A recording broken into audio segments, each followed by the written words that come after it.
नमस्कार। प्रदेश के ई-उपार्जन पोर्टल पर वर्तमान में पंजीयन का कार्य जारी है। उसमें ई-केवाईसी को लेकर जो भ्रम है या कन्फ्यूज़न है या और भी अन्य महत्वपूर्ण जानकारियों को हम इस वीडियो के माध्यम से डिस्कस करेंगे और मुझे आशा है कि काफ़ी हेल्पफुल होगा। हम 10 पॉइंट्स पे डिस्कशन करेंगे। ये सारे पॉइंट्स मेरे सीनियर द्वारा आइडेंटिफ़ाई किए गए हैं, तो उन पॉइंट्स को हम एक-एक करके सरलता से समझने की कोशिश करेंगे। सबसे पहले हमें ये समझना है कि जब हम ई-उपार्जन में पंजीयन में ई-केवाईसी की बात करते हैं, तो वो हम उपार्जन पोर्टल पर किसान पंजीयन से संबंधी ई-केवाईसी की बात करते हैं, ना कि बैंक खाते की ई-केवाईसी की। ये कन्फ्यूज़न जो है उसमें ये क्लियर हो जाना चाहिए कि बैंक खाते की ई-केवाईसी जो है, वो संबंधित बैंक द्वारा ही की जाएगी, ना कि हमारे पंजीयन पोर्टल के द्वारा यह संभव है। न यहाँ पर एक इम्पोर्टेंट पॉइंट ये आता है कि ये कन्फ्यूज़न है कि किसान के पास अगर एक से ज़्यादा खाते हैं, सब में ई-केवाईसी हुई हुई है, रखी गई है, तो फिर इस खाते में जो किसान है वो होगा। तो उसका जो ये है उस केस में ये है कि जो भी खाते का ई-केवाईसी सबसे लास्ट में किया गया है, सबसे अंतिम बार हुआ है, उसी खाते में उसका भुगतान होगा।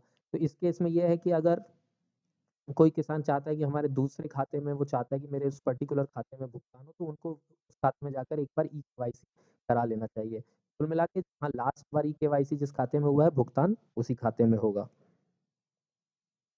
थर्ड पॉइंट में हमें ये ध्यान रखना है कि जो जो भी हमारा ई-केवाईसी प्रक्रिया है, उसमें जो ओटीपी हमें प्राप्त हो रहा है, वो सारा ओटीपी की प्रक्रिया सब आधार पोर्टल पे है, उसका उपार्जन पोर्टल से कोई लेना-देना नहीं है।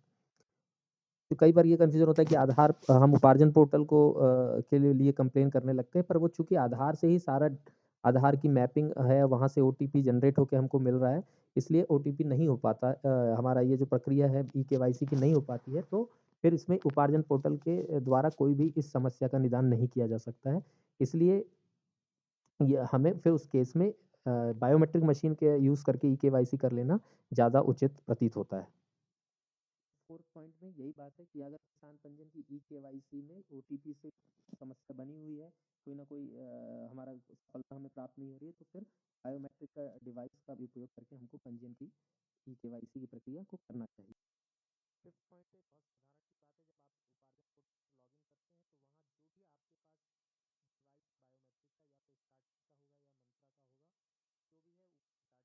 बायोमेट्रिक का या तो स्टार्टअप का होगा या मंत्रा का होगा, जो भी है ऊपर स्टार्टअप का नीचे मंत्रा का उसमें सॉफ्टवेयर डाउनलोड करने की लिंक दी हुई है। आपका जो भी है कंसर्न उसको आपको डाउनलोड करना और ये आप संभव कर भी चुके होंगे। तो आप डाउनलोड कर लेंगे जिप फाइल को, उसको अनजिप करना होगा। अनजिप करने की प्रक्रिया के बाद आपको 2 फ़ोल्डर दिखेंगे, चाहे आप मिंत्रा का करें या स्टार्टअप, दोनों ही केस में आपको 2 फ़ोल्डर दिखाई देंगे। 7th पॉइंट में इसको हमने पहले वीडियो में भी डिस्कस किया था कि बायोमेट्रिक डिवाइस एक फ़ोल्डर में आरटी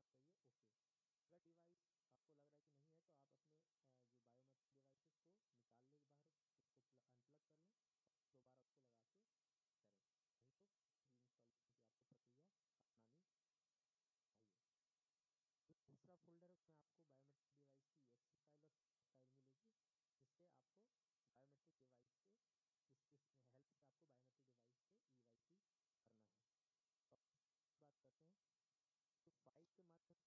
से ईवाईसी करना है। तो बात करते हैं, तो फाइल के माध्यम से आप ईवाईसी ई-केवाईसी सॉफ्टवेयर इंस्टॉल करेंगे, तो इसमें आपको लॉगिन मांगेगा। लॉगिन में आपको यूज़र पासवर्ड जो आपका उपार्जन पोर्टल का यूज़र नेम पासवर्ड उसी का उपयोग करना होगा। एक जनरल पॉइंट ये है कि जब आप क्रमांक जो 7th 8th में हमने अभी किया है कि सॉफ्टवेयर जब आपके इंस्टॉल होंगे, जो भी ड्राइवर